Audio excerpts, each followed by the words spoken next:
वैदिक क्लासेज के YouTube channel पर आपका एक बार फिर से हार्दिक स्वागत एवं अभिनंदन है। हम जो भारत का प्राचीन इतिहास पढ़ रहे हैं उसमें जो इम्पोर्टेंट चीज़ जो है एक तो यह है कि सत्यता के आधार पर ही हम क्या पढ़ें, इतिहास पढ़ें, सत्य के आधार पर, जिसमें कौन से ऐसे स्रोत हैं जो हमें ये बताते हैं कि ये राजवंश उस समय तक चला है या इस समय तक इसकी उत्पत्ति, इस समय तक जिस समय में उसका उदय हुआ, एक तो उस वक्त के बारे में हमें पता चल जाए। तो ऐसे कौन से स्रोत हैं जो हमें ये चीज़ बता देते हैं कि ये फलाना राजवंश है जो इस समय इसका उदय हुआ, इस समय इसका अंत हुआ, कौन कौन से इसमें शासक हुए, किन्होंने, उनकी क्या नीतियाँ रही, क्या उनकी राज्य विस्तार की नीतियाँ रही। तो इन सभी के बारे में हम पढ़ रहे हैं। हो सकता है आपको थोड़ी भाषा में या किसी भी प्रकार की कोई दिक्कतें अगर हो रही हो तो आप कमेंट करके हमें बता सकते हैं कि क्या आपको प्रॉब्लम हो रही हो।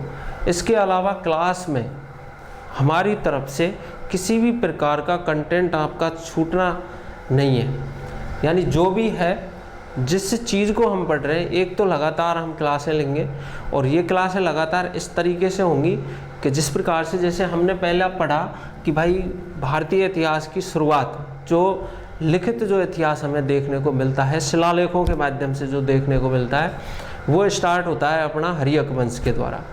लेकिन हर्यक वंश की उत्पत्ति से पहले भी हमने आपको बताया पिछली क्लास में कि हर्यक वंश से भी एक पहले राजवंश था जिसका पतन हुआ और उसके बाद में हर्यक वंश का उदय हुआ। मैंने आपको बताया कि इससे पहले प्रगोत वंश जो था वो मगध पर क्या करता था, शासन करता था, और मगध पर जो प्रगोत वंश का जो शासक वर्तिवर्धन था उसी का सिपह सालार या फिर आप बोल सकते हैं कि सेनापति जो था वो कौन था, बिंबिसार था। तो बिंबिसार ने उसकी हत्या करके साम्राज्य पर क्या कर लिया, अधिकार कर लिया और एक नए वंश की नींव रखी जो रखी हर्यक वंश। पिछली कक्षा में हम बिंबिसार और उसके पुत्र अजातशत्रु के बारे में अच्छे से पढ़ चुके हैं। अजातशत्रु के बारे में कुछ जो फेमस तथ्य, एक तो ये है कि उसने अपने पिता की हत्या करके राज्य प्राप्त किया, तो इसे पितृघाती भी कहा जा सकता है। तो भारतीय इतिहास का जो प्रथम पितृघाती जो शासक है वो है अजातशत्रु।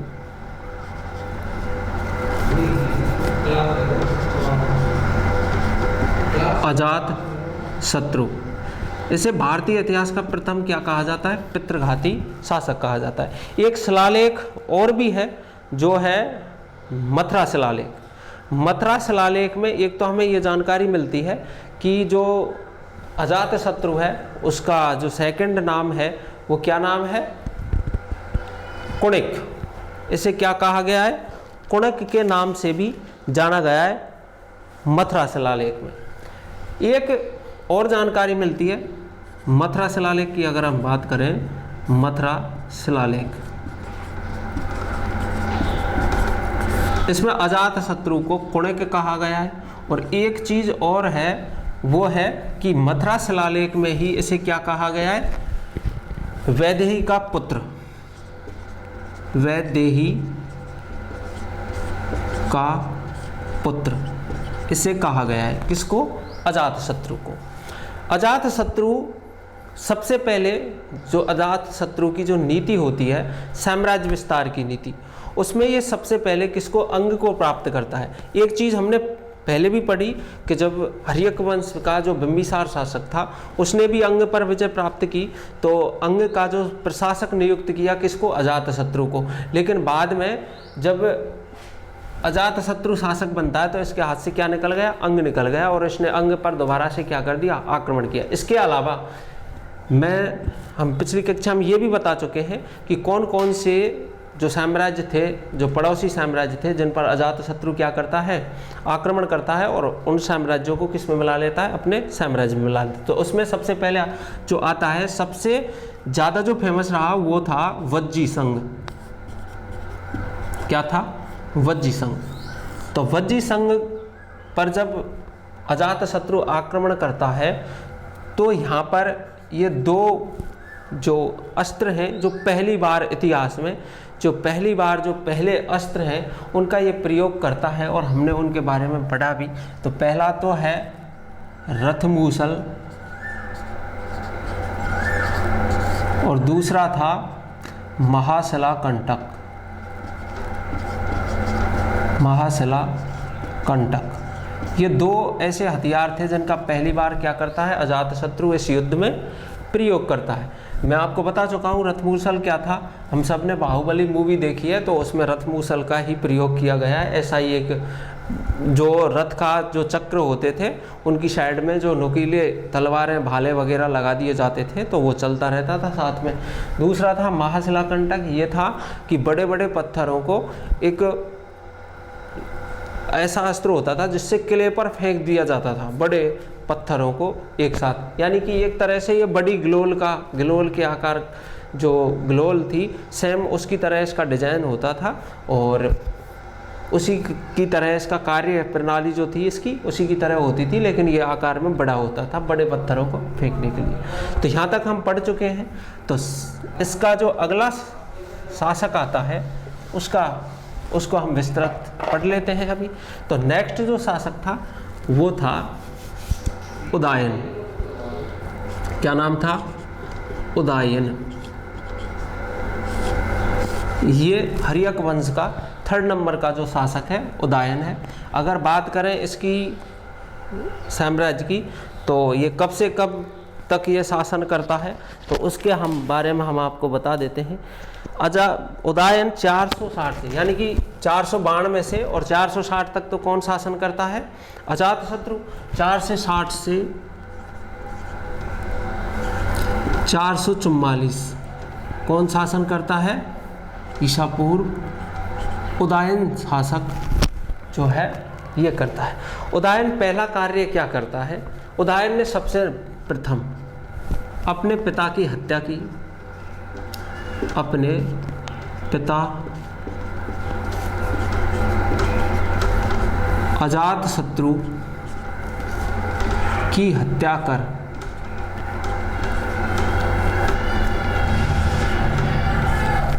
कर राज्य प्राप्त किया।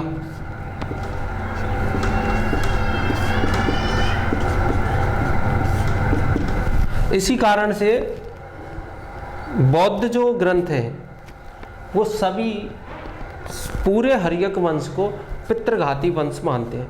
ऐसा माना जाता है कि जितने भी शासक हुए हर्यक वंश के, सब ने अपने अपने पिताओं की हत्या करके या किसी की भी भाई की या किसी की भी हत्या करके ही साम्राज्य प्राप्त किया। तो उदयन भी यही कार्य करता है। ये भी अजातशत्रु की हत्या करके शासन पर क्या कर लेता है? अधिकार कर लेता है। और उदयन का जो पहला कार्य होता है वो ये है कि इसने सर्वप्रथम पाटलिपुत्र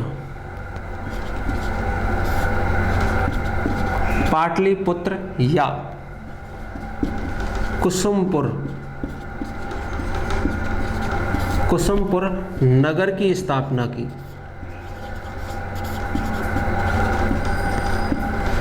ध्यान रहे, पाटलिपुत्र की स्थापना बिंबिसार कर चुका था, लेकिन पाटलिपुत्र जो नगर था उसकी स्थापना किसने की? पहली बार उदयन करता है, यानी कि विकास कार्य करवाता है। कहाँ? पाटलिपुत्र में। और पाटलिपुत्र का संपूर्ण विकास करके एक नगर का प्रारूप इसको प्रदान करता है। तो पाटलिपुत्र की क्या कर दी? स्थापना की। और पाटलिपुत्र को अपनी राजधानी बनाया।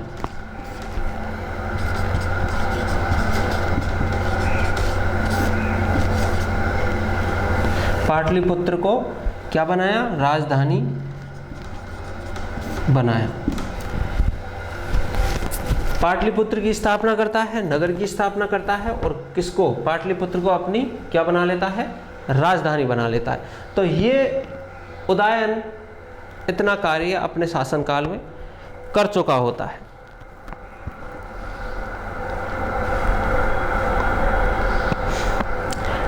एक और ग्रंथ है कथा कोश के अनुसार।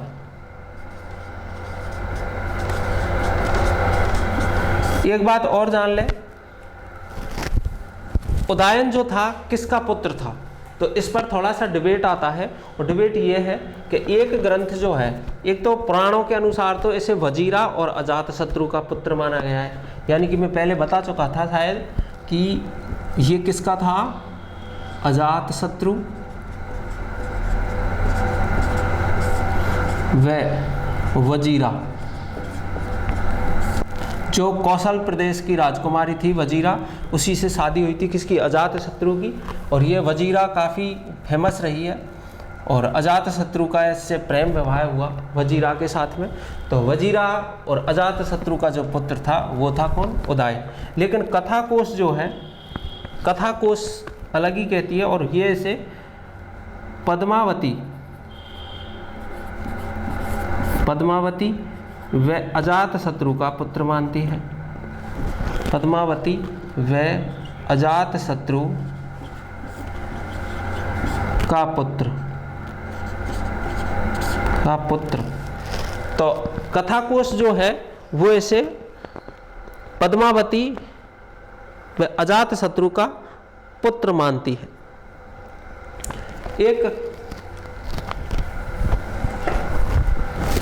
एक और चीज भी इसमें आती है, वो है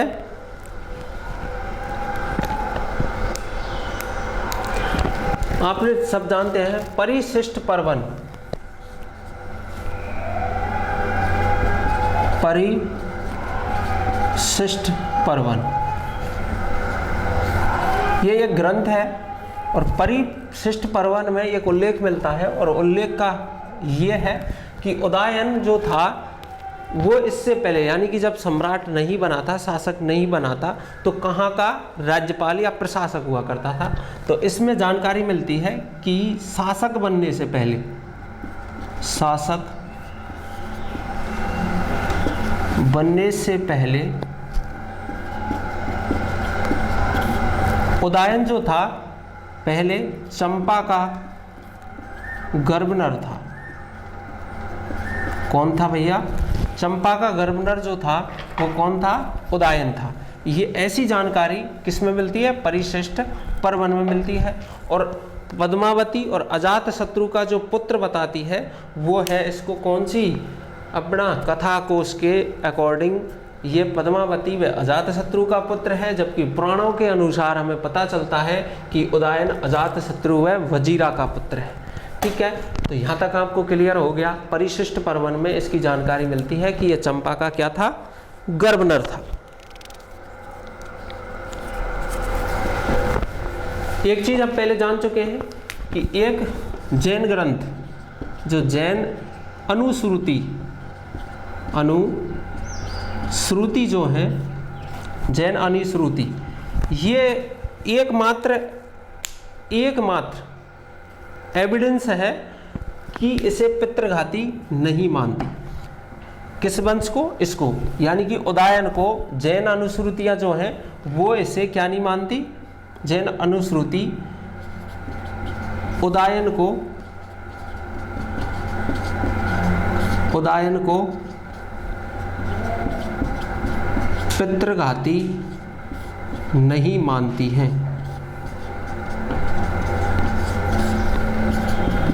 ठीक है भैया।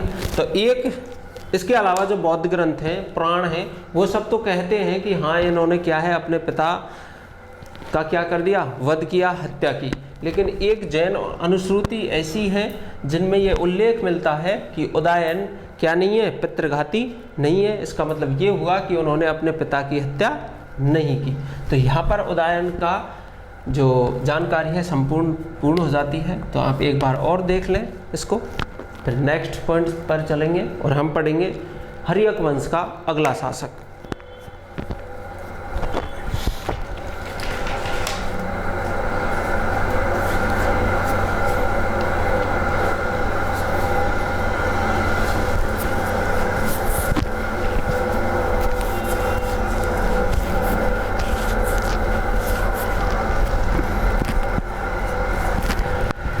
ओके, आए तो अगला जो शासक है हर्यक वंश का, उसको भी हम जान लेते हैं। नेक्स्ट जो शासक की जानकारी मिलती है उसका नाम आता है अनिरुद्ध। ऐसा कहा है, पुराणों से ऐसा उल्लेख मिलता है, बौद्ध ग्रंथों से भी उल्लेख मिलता है। अनिरुद्ध नाम किसका आता है? अनिरुद्ध का, जिसने 444 से 440 तक क्या किया? शासन किया। मात्र 4 वर्ष शासन करता है। कौन करता है? अनिरुद्ध करता है। अब एक जानकारी मिलती है कि थोड़ा सा डिफरेंट भी मिलता है, सभी ग्रंथों को अगर पढ़ा जाए तो उनमें डिबेट ये मिलता है, दोनों अंतर ये मिलता है, डिफरेंट ये है कि कुछ तो बताते हैं कि जो अनिरुद्ध और 3rd नंबर का जो शासक आता है वो आता है मुंडा या मुंड्रिक, जिसको कहा गया है मुंडा। एक ध्यान और भी है, आदिवासियों का जो मुंडा एक भगवान भी है, ईश्वर भी है, देवता भी है, जिसको बिरसा मुंडा के नाम से जानते हैं।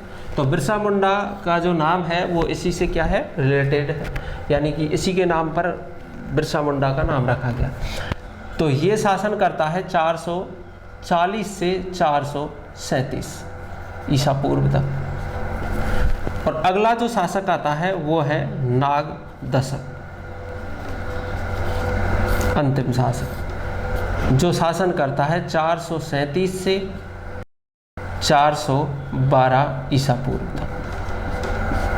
ये 3 शासक हैं, तीनों ही निर्बल शासक हैं, जिनमें सबसे ज़्यादा निर्बल जो शासक आता है वो आता है, ये लंबे समय तक शासन करता है। पहली चीज़ तो लगभग 15-16 साल ये शासन करता है।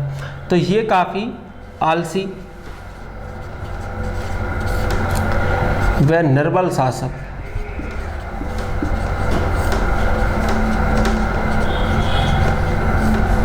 इनमें से अनिरुद्ध जो है ये युद्ध में मारा जाता है। कहाँ मारा जाता है?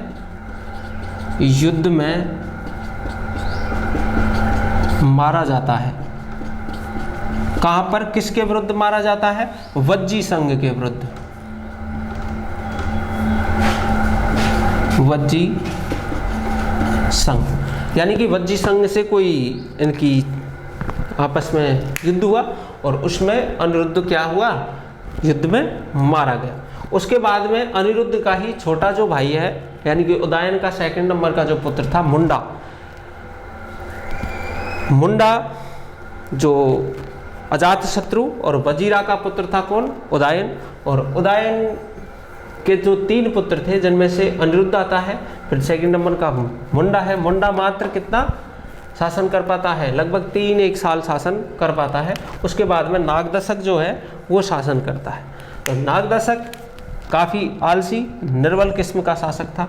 और इसका एक चीज़ और भी है, इसकी एक फेमस पत्नी भी थी और जिसका नाम था वासवदत्ता।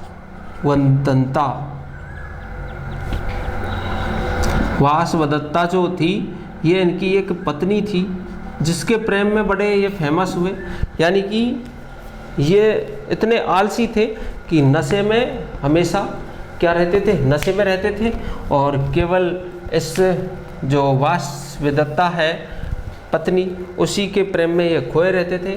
शासन कार्य इन्होंने क्या है? बैकअप पर रख दिए, यानी कि शासन कार्य में इतना क्या नहीं कर पाते थे? काम काज नहीं कर पाते थे। इसी कारण से इनका एक मंत्री या फिर सेनापति जो था, इनका एक सेनापति सिफे सालार, सेनापति जिसका नाम था शिशुनाग। शिशुनाग। एक ध्यान देने वाली एक बात और भी है, शिशुनाग ने किसकी हत्या कर दी? नागदशक की हत्या करके क्या है? एक नए वंश की स्थापना की, जिसका नाम आएगा शिशुनाग वंश, जिसको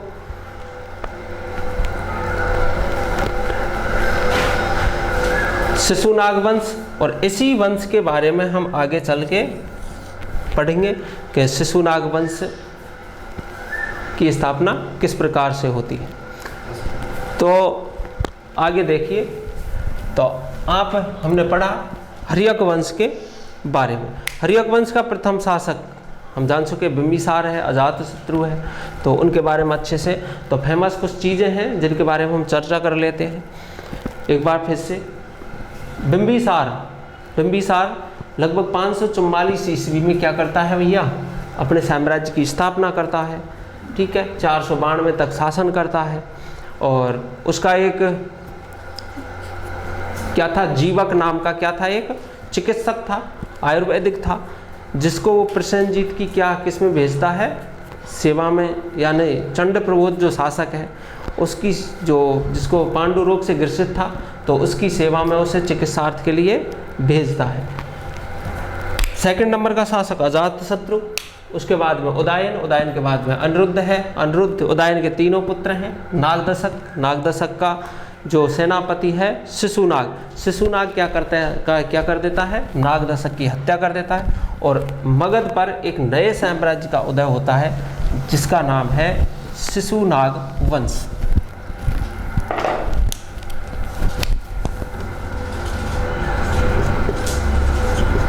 शिशुनाग वंश। तो नए साम्राज्य का क्या हुआ, उदय हुआ। कब हुआ, ईस्वी सन लगाएंगे 445 ईसा पूर्व। 445 ईसा पूर्व में शिशुनाग जो है वो किस वंश की स्थापना कर देता है, शिशुनाग वंश की स्थापना कर देता है। शिशुनाग ने सर्वप्रथम, इस वंश के बारे में थोड़ी सी चर्चा कर लेते हैं। क्या तो इनकी भाषा थी, अगर मैं भाषा की बात करूं यहाँ पर, तो भाषा 3 आती हैं। एक तो संस्कृत थी, इस समय संस्कृत भाषा चलती थी। दूसरी प्राकृतक भाषा थी, प्राकृत भाषा। और तीसरी एक और भाषा थी जिसका नाम आता है मागधी भाषा, जिसको मगधी भी बोल सकते हैं, मागधी भाषा। ये 3 तो भाषा थी। अगर हम बात करें मुद्रा की, इस समय मुद्रा कौन सी चलती थी, तो मुद्रा का नाम था पण। ये फेमस मुद्रा थी शिशुनाग वंश की। और पण ही क्या किसकी थी, हर्यक वंश की भी जो प्रमुख मुद्रा थी वो क्या थी, पण थी। और शिशुनाग वंश की भी पण थी। क्लियर। सब शिशुनाग वंश, इसकी जो राजधानी आती है, तो राजधानी जो थी शिशुनाग वंश की वो पाटलिपुत्र ही थी। लेकिन एक और काम ये करता है, वैशाली को अपनी दूसरी राजधानी नियुक्त कर लेता है। किसको, वैशाली को राजधानी बनाया।